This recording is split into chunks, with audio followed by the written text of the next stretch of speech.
Buenas tardes, continuando con nuestra serie de entrevistas en relación a la Guerra de Malvinas y en el contexto de nuestras 11ª jornadas de historia de FEPAI, que se titulan Las Islas Malvinas ayer y hoy.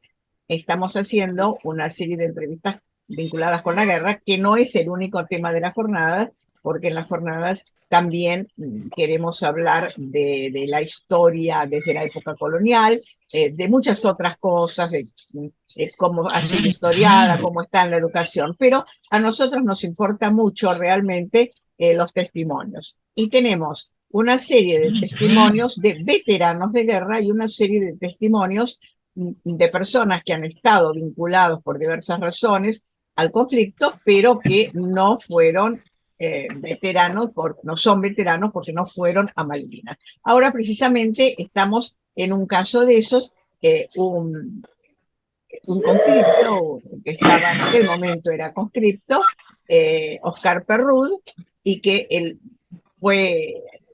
pasó la época de la guerra en la Patagonia, aunque no fue a Malvinas. Nos puede contar precisamente un testimonio sobre estas personas que fueron movilizadas, estuvieron muy preocupados, siguiendo el conflicto, pero no estuvieron en el teatro de operaciones. Así que bienvenido, Oscar, mucho gusto de que esté con nosotros. Le agradecemos mucho que nos cuente entonces ahora cómo fue que usted, que es de Entre Ríos, llegó a la Patagonia en ocasión de la guerra.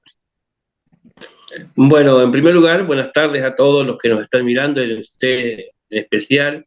La verdad que un gusto escucharla hablar. Enrique me comentó mucho de usted. Y bueno, en primer lugar quiero agradecer todo esto.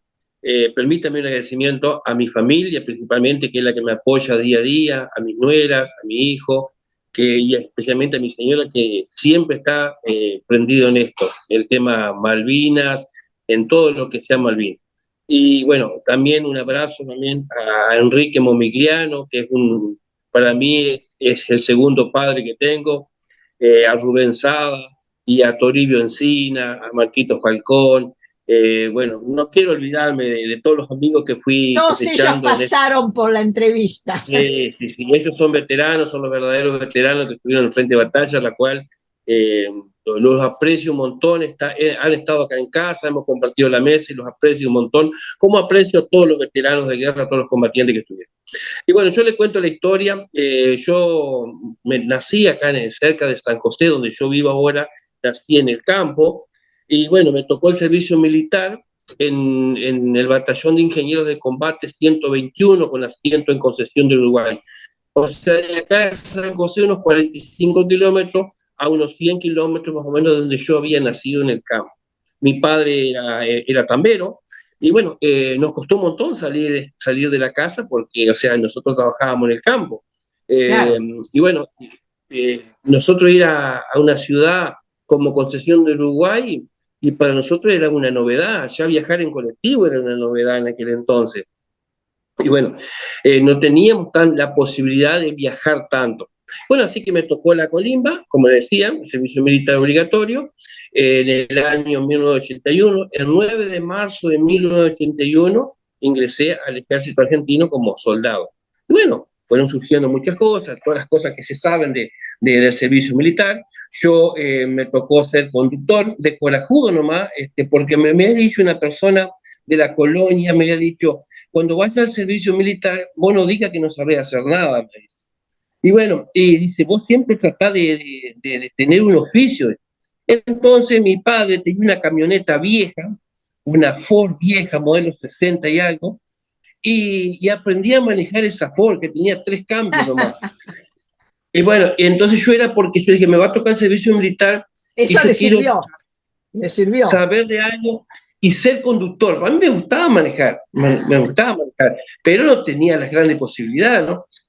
Entonces aprendí a manejar esa camioneta. Cuando fui al servicio militar, me dicen, a ver, los que saben manejar vehículos a un lado. Bueno, y ahí me puse yo también para ese lado. Bueno, ¿qué pasa? Cuando éramos muchos conductores, me dice, bueno, de este grupo para acá, vamos, dice, al parque automotor de los camiones 26-24. Uy, dije, ¿ya dónde me metí? Los camiones 26-24 son unos Mercedes enormes que los tiene el ejército nomás. Uy, no, me temblaban las patas, pues yo dije, ¿a dónde me metí? Y bueno, cuando llegamos ahí, que vi esos camiones, yo rezaba, porque yo dije, ¿qué hago si no sé manejar un camión? Bueno, sobró gente para los camiones, y bueno, y sacaron para los vehículos livianos. Ahí me enganché yo y me salvé. Yo dije, bueno, Diosito está conmigo. Bueno, fui a los vehículos más livianos, los camiones Unimog, y bueno, y ahí me hice conductor ahí, y bueno, aprendí a manejar, me enseñaron, y bueno, y fue así que cuando surgió la guerra de Malvinas, el ejército, el Estado Mayor del Ejército convocó al batallón de ingenieros de combate donde yo estaba, a todos los conductores. Entonces llevábamos los vehículos del regimiento que servían de ambulancia, pero más eso, vehículos civiles que llevaban todo lo que servían de ambulancia, todas aquellas camionetas con cabina, con cúpula, con alguna caja que se llama. Bueno, a mí me tocó también estar encargado de una camioneta de la municipalidad de la ciudad de Villa Elisa, una ciudad, un pueblito donde yo me crié casi cerca de ese pueblo, un pueblo chiquito. Así que bueno, me tocó estar a cargo de esa camioneta, que hoy casualmente, hoy la municipalidad todavía tiene esa camioneta, modelo 70 y algo la tiene. De Así museo, que, de bueno, museo ya. pero todavía anda la camioneta, usted ¿Sí? sabe, todavía anda Bueno, la obras públicas la tiene, no se puede todavía anda. creer. 40 Algo años, insólito, 50 años. algo insólito, usted sabe lo que es una camioneta modelo 70 y algo. ¿El ejército Bueno, lo fue sigue así que, usando? bueno, ¿cómo? El ejército sigue No, usando no, no, eso? la Ah, municipalidad de Villa la Elisa, la municipalidad. municipalidad, sí, sí, todavía está en obras públicas. Bueno, fue así que llegó el momento, el 16 de mayo, nos tocó partir, íbamos a Malvinas nosotros, íbamos a Malvinas. Subimos en el tren, acá en Concepción de Uruguay, con todos los vehículos civiles, vehículos del ejército, rumbo a Paraná. Rumbo a Paraná porque era la estación donde se bajaba ahí, luego se cruzaba por el túnel subfluvial que íbamos al puerto de Santa Fe. Y yo siempre doy charla por ahí en las escuelas, cuento mis vivencias. Yo no cuento vivencias de héroe de Malvinas o de combatiente Malvinas, porque yo no soy combatiente Malvinas, pero sí fui un soldado afectado al conflicto. Y siempre voy a las escuelas por ahí y cuento la historia de los soldados movilizados. Y yo les digo que yo en ese entonces, cuando salí de Concepción de Uruguay, yo tenía una novia. Y siempre voy a dar charla con mi señora y toda la miran a mi señora y dice, tenías una novia, ya dice, sí, tenía 14 años, ya iba a cumplir 15 años mi novia. Y que hoy es mi señora, madre de 2 hijos y abuela de 6 nietos. Ella me despidió en el andén del tren. Toda una Con historia. lágrimas y bueno, toda una historia que está en este legado acá, que es un viaje al sur. Bueno, salimos de Concepción de Uruguay. Para mí, les juro, y para muchos era una novedad, ir en un tren. Usted sabe lo que era ir en un tren. La alegría que teníamos nosotros porque íbamos en un tren. Pero íbamos en los vagones, sentados adentro en los vehículos civiles que llevábamos y algunos sentados en los vehículos del ejército. Cerquita de Concepción de Uruguay hay varios pueblitos ahí. Usted sabe que el tren no podía marchar de la cantidad de gente que había en las vías esperándonos. El tren se paraba, la gente nos daba pan, nos daba manteca de cacao, nos daba tarjetitas con oraciones de distintas religiones, nos daba bufanda, guantes, de todo.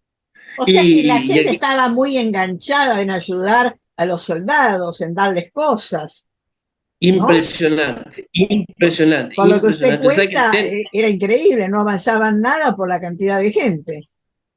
el tren no podía marchar porque en cada esquina de los campos, así, la gente salía a caballo, en sulky, en carro, salía a despedirnos a nosotros, y el grito típico de entrerriano dice, vamos, gurises, vamos, porque acá a los chicos, como dicen en Buenos Aires, acá le decimos gurises nosotros.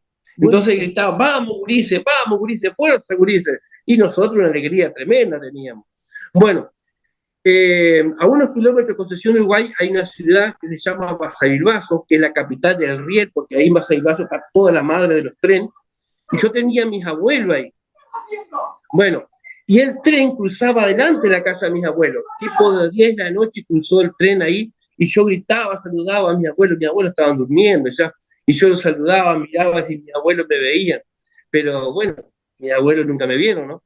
Bueno, pasábamos, llegamos a Paraná, tipo las 3 de la mañana, bajamos del tren y por tierra nos fuimos al puerto de Santa Fe. En el puerto de Santa Fe tuvimos 3 días esperando la orden a ver a dónde, en qué íbamos al sur, o sea, en qué barco nos venía a buscar. Llegó un día la orden que el barco Lago Argentino llegó al puerto de Santa Fe y bueno, cargamos todos los vehículos ahí y salimos rumbo a Malvinas. Por ahí le pido disculpas si yo entregué un poco las palabras porque no soy especialista en esto, solo cuento las vivencias y lo que me pasó, ¿no? Así que bueno, salimos a Santa Fe, para el sur y cuando subimos al barco nos dicen los que era un barco civil, nos dice, ahora cuando lleguemos, dice al mar, le van a sacar la lengua a los pescados, ustedes. Nos decimos, ¿por qué? Dice, bueno, todo el río de la Plata va todo lindo, pero cuando llegamos al mar, usted piensa, señora, piense que nosotros, yo no había andado ni siquiera en un bote, había andado en el campo, ni en un bote, y subir a un barco, y en pleno mar. Y usted sabe, vivíamos todos vomitando, todos acostados, la pasamos tan mal, la pasamos porque por las olas y todo lo que venía.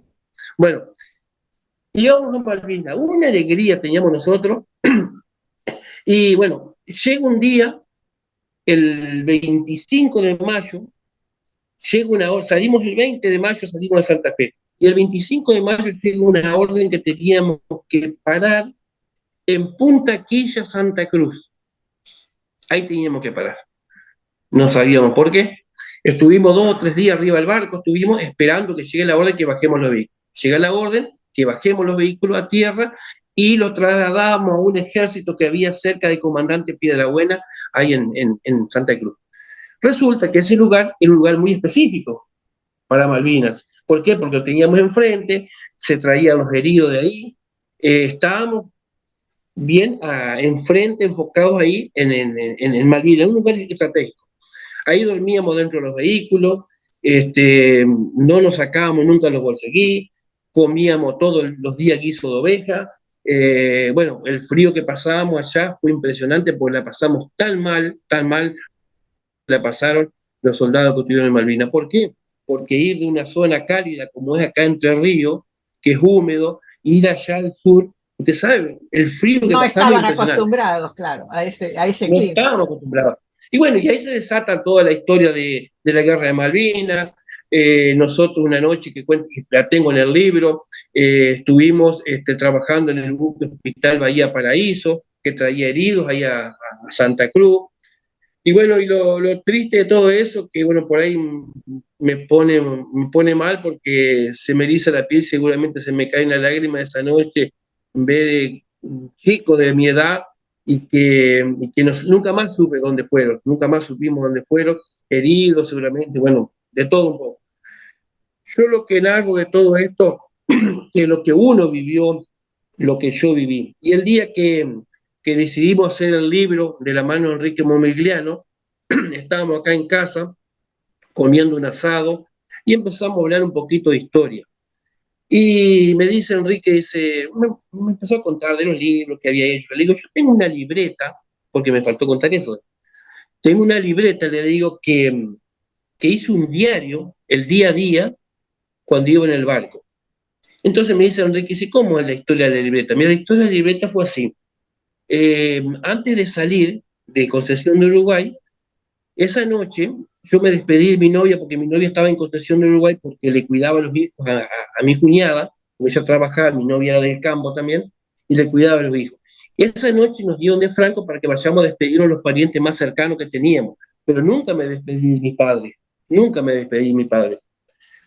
Entonces le digo a mi novia, Liliana que se llama, le digo, conseguimos una libreta, le digo, y una virome, yo no tenía plata. Entonces me consiguió una libreta, marca Fulgor, que es esta acá, que todavía la tengo, Todavía la conserva. Sí, sí la conservo. Marca Fulgor de 40 hojas y una virome. A la virome la partí, la quemé en la punta con el fuego, la puse en el espiral de la libreta y me la puse adentro de la ropa interior. ¿Por qué? Porque nos habían dicho en el regimiento que no querían que escribamos cartas, no queríamos noticias, nada, era todo secreto. Así que la ponía en la ropa interior. Cuando no me veían, yo escribía, el día a día escribía. Pero la titulé, no sabía qué nombre ponerle a la libreta, le puse Un viaje al sur, ¿Y porque nunca le para mí era un encontraron viaje al la sur. libreta? No, nunca me encontraron la libreta. Y mirá la idea infantil que yo tenía, porque yo dije, voy a anotar las cosas que me van pasando, puse mi DNI, el grupo sanguíneo, mi dirección de mi casa, allá de la colonia. Yo dije, si vamos en barco, se llega a hundir el barco, por lo menos van a encontrar la libreta. Pero qué pensamiento que tenía yo. En el mar van a encontrar la libreta. Y Y bueno, bueno, fue así era que, la falta de experiencia. le juro, o sea, para mí yo cuento otras cosas y le digo, no lo voy a negar que se me caen las lágrimas, porque una historia tremendamente infantil, que no me pude despedir de mis padres, y para el otro lo que hacían las risas, acá, y cuando yo voy a la escuela, le digo, ríanse porque es para reírse esta historia en la libreta. Cuando estábamos acá en mi casa cenando, le digo a Enrique, yo tengo una libreta, le digo ahí que yo escribí el día a día, cuando íbamos al sur, inclusive el 10 de junio, que es el cumpleaños de mi hermano, yo le escribía, feliz cumpleaños hermano, te quiero mucho, desde acá en la distancia te envío mi salud. Listo. Me dice, tráela, dice Enrique. Bueno, la traje la libreta. Se la di, yo le puedo jurar, Selena, que Enrique empezó a mirar la libreta, iba creo que a la cuarta hoja y empezó a llorar Enrique. Y cuando empezó a llorar Enrique, y le voy a hablar en tono provinciano, como decimos los entrerrianos, empecé yo también a moquear, porque nosotros somos así, yo soy así Claro, claro. humilde, y le hablo en Esos vocabulario bien recuerdos son provinciano. muy fuertes, son muy fuertes. Empecé a llorar yo, Liliana que estaba a lo mío, empezamos a llorar, y me dice Enrique, vos no sabés lo que tenés acá, me dice, no sabés el documento que tenés acá. Y sí, le digo, qué sé yo, le digo, ¿nunca pensaste en hacer un libro? Le digo, vos sabés que sí, una vez digo, pensé, pero ¿cómo lo hago? Le digo, no sé cómo hacer un libro, le digo. Dijo, vamos a hacer un libro, ¿te animás? Dale, métale, vamos a hacerlo, le digo. Dijo, vos pasame así como está, pues yo no tenía errores en esa libreta. Tenía horrores, tenía. No tenía errores, horrores tenía. Bueno, se la dijo, pasámela así como está, me dice, que yo la voy a arreglar.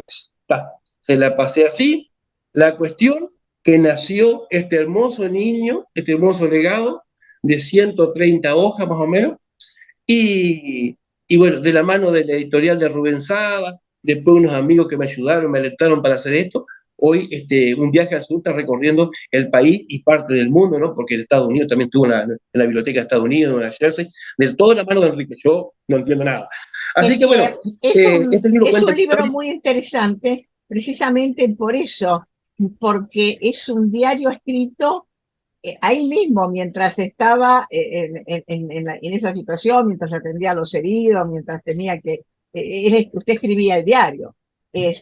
No es lo mismo Eso que me, un recuerdo después o que una eso me entrevista decía. después. Es muy diferente. Claro, Enrique, Eso, eso me decía. eso es lo que él dice, ¿no? Que es un documento muy especial porque poca gente debió poder hacer eso. Usted porque ocultó la libretita, porque era una libreta chica, la pudo ocultar, pero en general Bueno, no hubo esa posibilidad, ¿no? no, Ahora, me decía Enrique, ahora dice hay que, una cosa que mira, le dijo, quiero preguntar. Usted dijo que la pasaron muy mal por el frío, eh, pero aparte de eso, ¿tenían problemas de alimentación o realmente en el continente, los soldados que estaban en el continente estaban bien en cuanto a alimentación? y la alimentación, acostumbrados nosotros que éramos comilones, era ahí, no era para abundancia, pero era como para pasarla, ¿viste? Era para pasarla. O sea, hambre.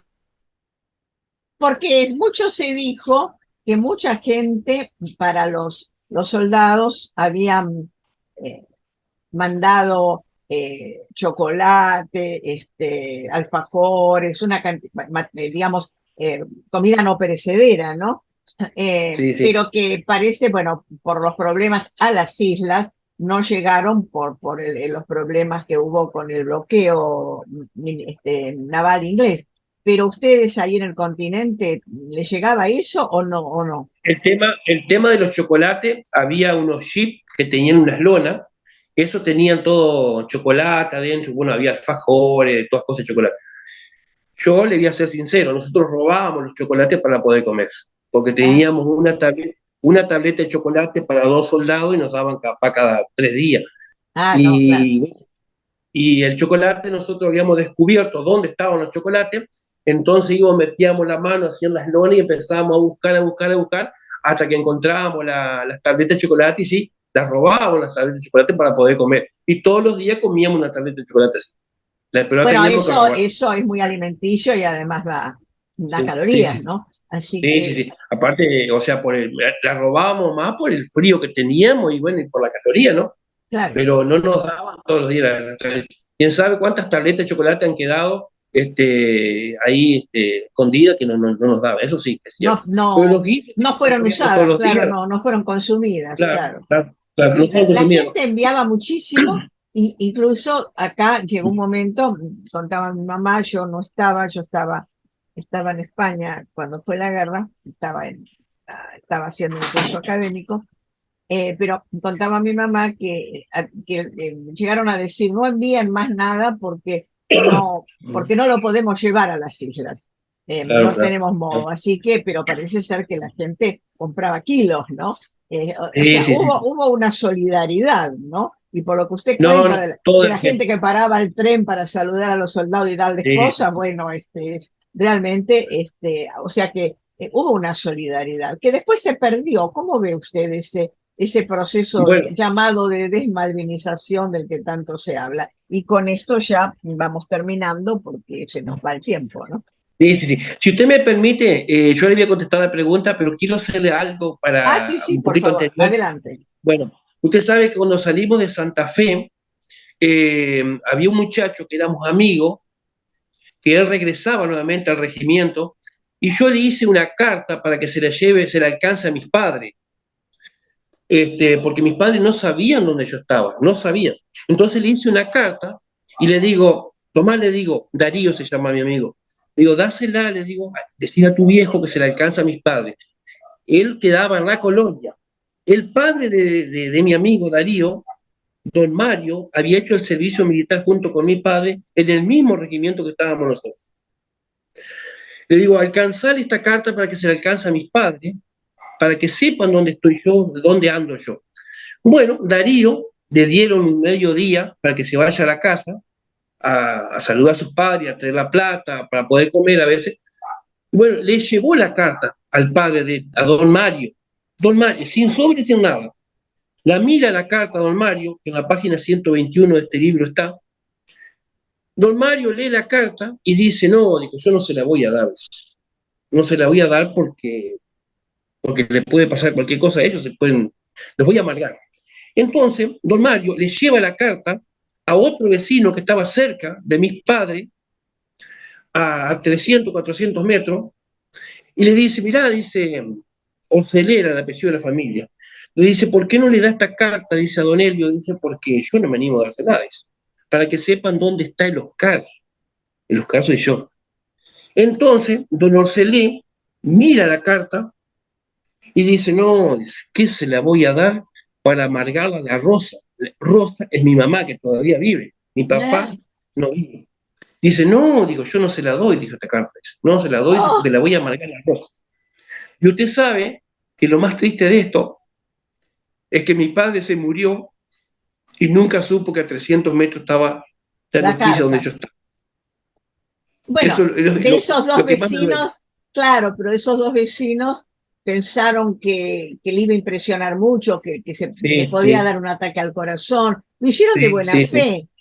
sí, sí, No, sí. no se los puede Y culpar. no, no, no, y yo hace 6 años, 5 años, usted no va a querer creer que recuperé esa carta. Y bueno, ya es recuperé esa cámara. histórica. Bueno, y Y a la ver, tengo guardada. ¿qué opina usted de este proceso de olvido que se vivió cuando terminó la guerra? Usted sabe que cuando volvimos del sur, volvimos en el barco Cabo de Horno. Cuando llegamos a Buenos Aires, usted sabe que nadie nos recibió. Nadie nos recibió. Éramos como los peores culpables, los peores asesinos que nos bajaron en una noche, los oscuro, nos metieron dentro de un galpón, nos tuvieron 2 o 3 días encerrados dentro de un galpón.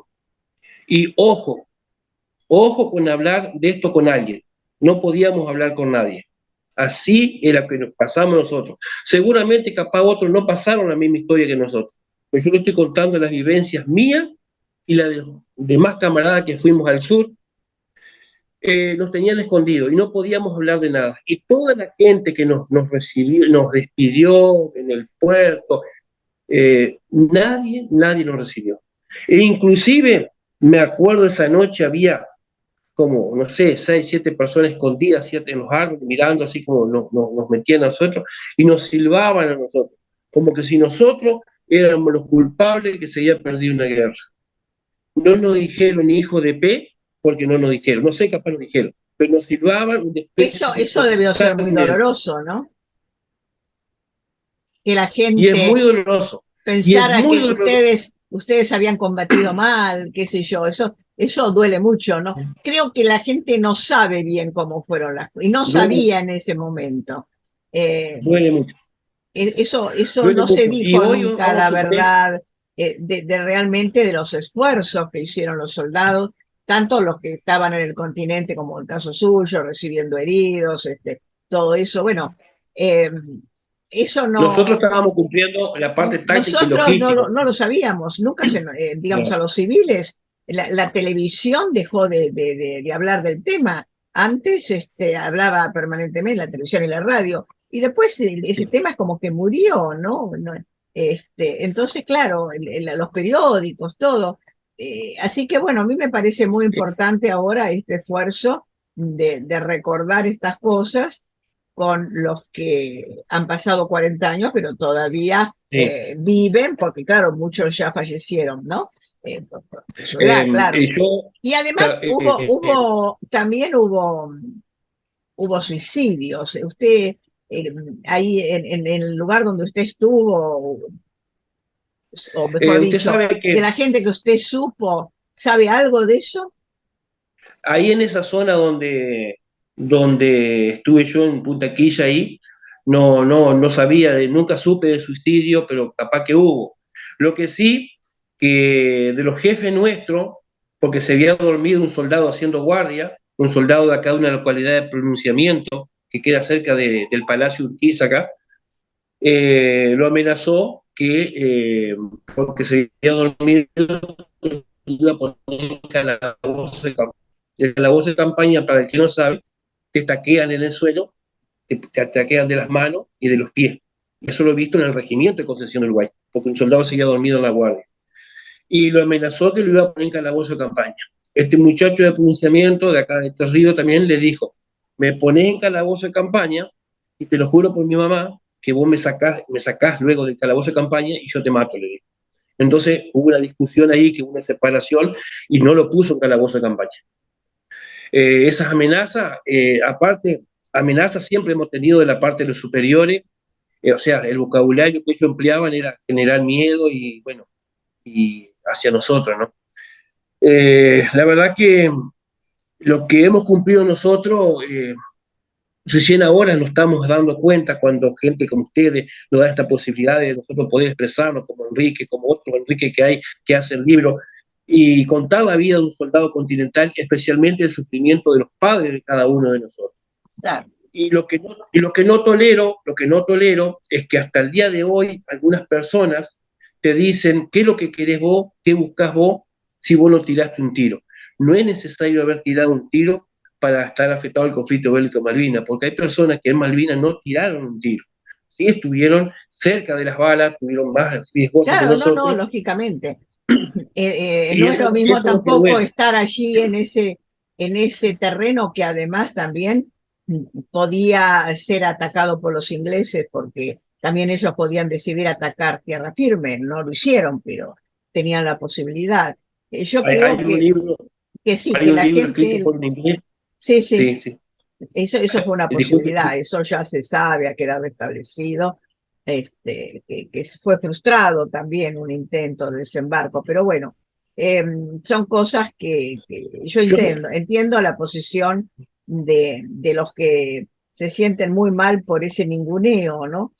Creo que sí. hay que hacer algo para salir de ahí. Bueno, Oscar, estamos ya al término de los 30 Yo, minutos que nos yo habíamos soy propuesto. presidente, Así que, yo no tengo problema yo para hablar, capaz estoy hablando todo el día, ¿no? Más de estas cosas que las llevo en la sangre. Yo soy presidente de una asociación que tengo 200 soldados en la asociación asociados, y bueno, y en los últimos años se me han suicidado dos camaradas, dos amigos que me han suicidado, porque uno se tiró en un puente de la autovía Ruta 14, el otro por ahorcamiento, personas que eran alcohólicos, que nunca pudimos ayudarlos porque, o sea, eh, no teníamos tampoco cómo ayudarlos, y eran motivos de risa de la sociedad, porque los veían por ahí en la vereda, alcohólicos, pero bien, y para los políticos también de turno de mi zona, que eran motivos de risa esa gente, pero bien que con 18 años hicieron por nuestra patria